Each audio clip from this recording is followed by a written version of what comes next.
This video is brought to you by Delta Dental. I'm Toby Hall, Executive Vice President and Chief Information Officer for Delta Dental of Michigan, Ohio, and Indiana. Welcome to the virtual intern experience. As far as career goes and how I got to where I am, I've had kind of an interesting journey. I finished undergrad at Western Michigan University, got a degree in statistics. So first thing I asked myself was, what does one do with a bachelor's degree in stats? And the unfortunate answer was probably not a lot. With a master's or doctorate, plenty of opportunities, but with a bachelor's degree, maybe not so much. So that put me in a position to decide, well, did I want to bite off that obligation and commitment of grad school? Talked with advisors, highly recommend that. Your advisors are there to help, and was cautioned, if you're not in it 100%, maybe get yourself there 100% or rethink that. And I was not 100% committed to a doctorate. Stuck around at Western, did some teaching and did some research with a professor while I tried to sort of sort it out, and realized teaching, that was something maybe I could see that as a career. So post-baccalaureate, I went back and got a teaching endorsement, was certified for high school math and history. And so I taught math. I taught high school math and taught at a college, a community college. I was one of these dumb guys that thought all adults did this. I would show up at the high school at 7 a.m. and I would teach till 10 p.m. That was my kind of typical day. Teach at the high school, pack up, go over, have office hours, teach at the college till about 10 o'clock at night. I was 23, 24 and had the energy to do it. So did that for a bit. And then looked into something to do in the summer to come back to the math classroom. So when students said, hey, Mr. Hall, why do I have to learn y equals mx plus b? I would have a credible reason for that. Looked into actuarial internships, learned a lot more about the actuarial career and realized that was probably a better fit for me, and went whole hog at the actuarial career, resigned from teaching, took the entire series of actuarial licensing exams, and ended up here at Delta Dental. Spent a long time here in the actuarial area, rising to chief actuary. Then the second big career pivot hit me when we needed somebody to lead an effort to rebuild our entire claim system, billing, eligibility, the full stack of IT programs it takes to run an insurance company. We were gonna rebuild that. I was asked to do that. I was kind of dumb enough to make eye contact at the time when we were looking for volunteers. So we needed somebody from the business side to lead the business half of that project, and ended up doing that. There was easily 6-8 of us that could have done it. I was the one who did, and ended up getting a lot of experience in the IT realm. And then we had a looming retirement. Our existing CIO is retiring here in just a couple months. So got nominated as our next CIO. Before I had worked in one, I had my idea of what life in an insurance company was like. I thought it was a lot of people in their cubes with their starched white shirts reviewing claims and checks being cut, and that was about it. There's a lot more to an insurance company than that. Pretty much you think about a business-related career, it exists within an insurance company. We have a team of lawyers. We have a team that does marketing. We have a team that does corporate communications. We have community relations. We have people who do process claims. We have people answering phones. There's pretty much any business-related job you can think of exists within an insurance company.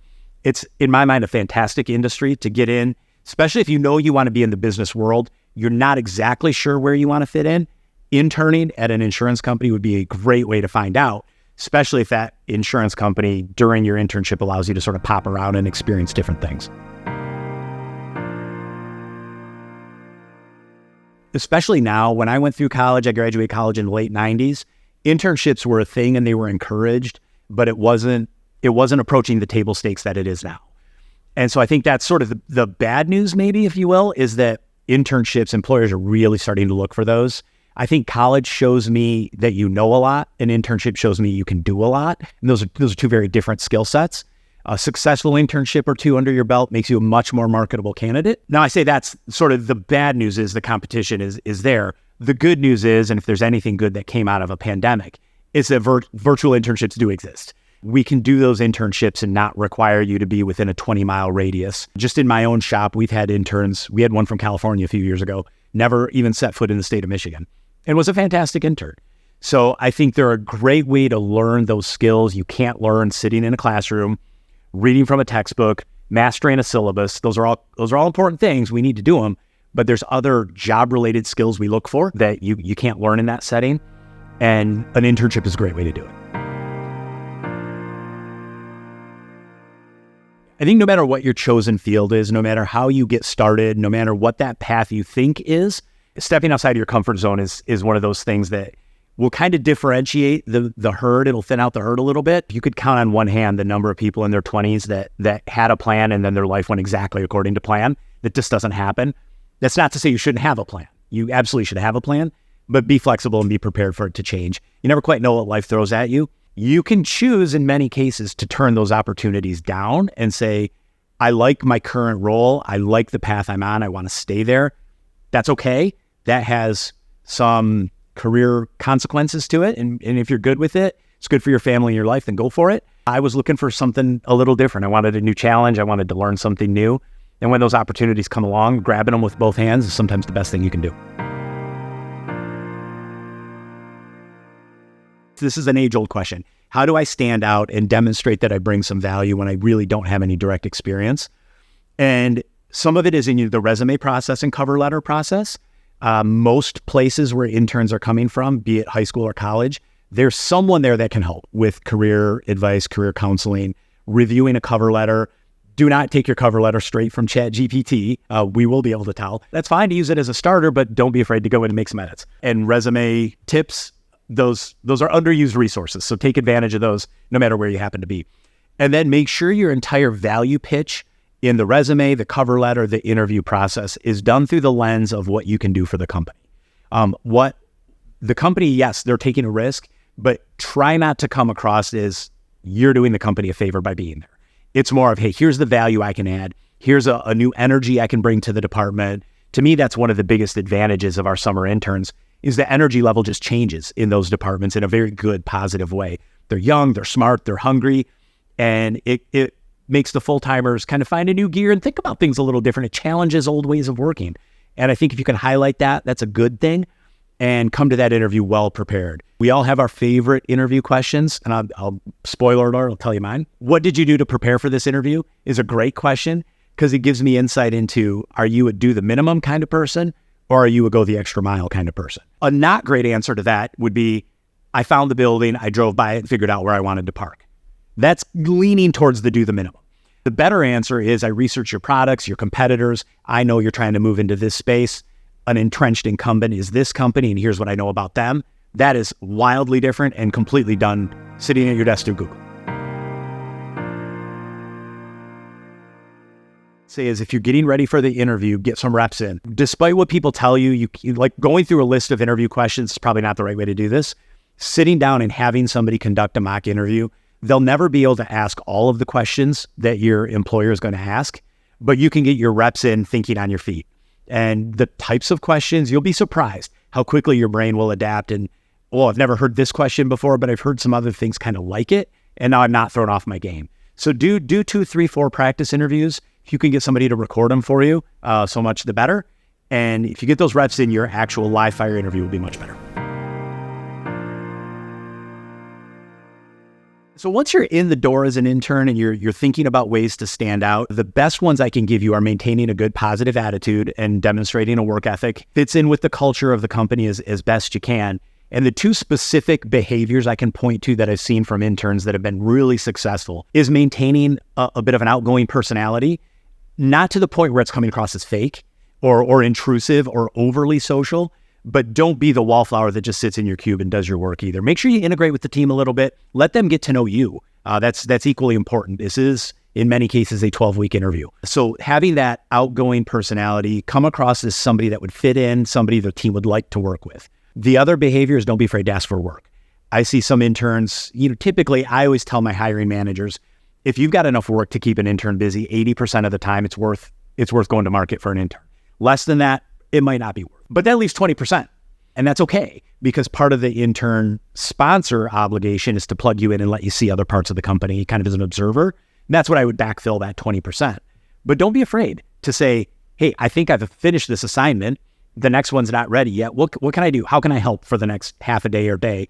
And go ahead and insert yourself, plug yourself in. They may tell you nothing.